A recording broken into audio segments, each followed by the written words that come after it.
এখন বাজে বেলা ৯টা। তো আমি রান্নাটা বসিয়ে দিয়েছি। সো হ্যালো এভরিওয়ান, কেমন আছো তোমরা সবাই? আশা করি অনেক ভালো আছো।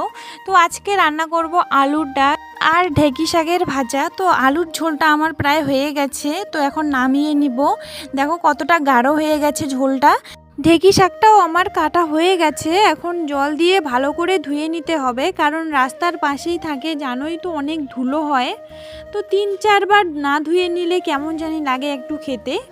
তো এই যে দেখো আমার প্রায় ৩ বার ধোয়া হয়ে গেছে। এখন আমি রান্নাটা বসিয়ে দিব। আমার ভাত হয়ে গেছে আর আলুর ডালটাও হয়ে গেছে। এখন ভাজাটা হয়ে গেলেই আমার রান্না কমপ্লিট।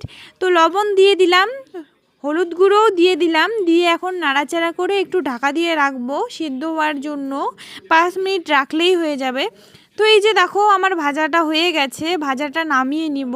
নামানো হয়ে গেছে। এখন কয়টা বাসন আছে, রান্না করার পর কয়টা বাসন বেরোয়, তো ওগুলো ভালো করে ধুয়ে তারপর খেতে বসে পড়বো, কারণ অনেকটা খিদে লেগে গেছে রান্না করতে করতে। বাড়ির সবাই খেয়ে নিচ্ছে, আমি এখন খাবো। একটু ভাত নিব, বেশি ভাত নিব না, কারণ কয়েকদিন থেকে বেশি ভাত নিচ্ছি আর সবগুলোই ফেলানি যাচ্ছে। তো একটু খেয়ে দেখব, যদি লাগে পরে আবার নেওয়া যাবে। দেখো আলুর ডালটা কত সুন্দর হয়েছে, গাঢ়, দেখতেও খুব সুন্দর আর খেতেও অনেকটাই টেস্ট হয়েছে।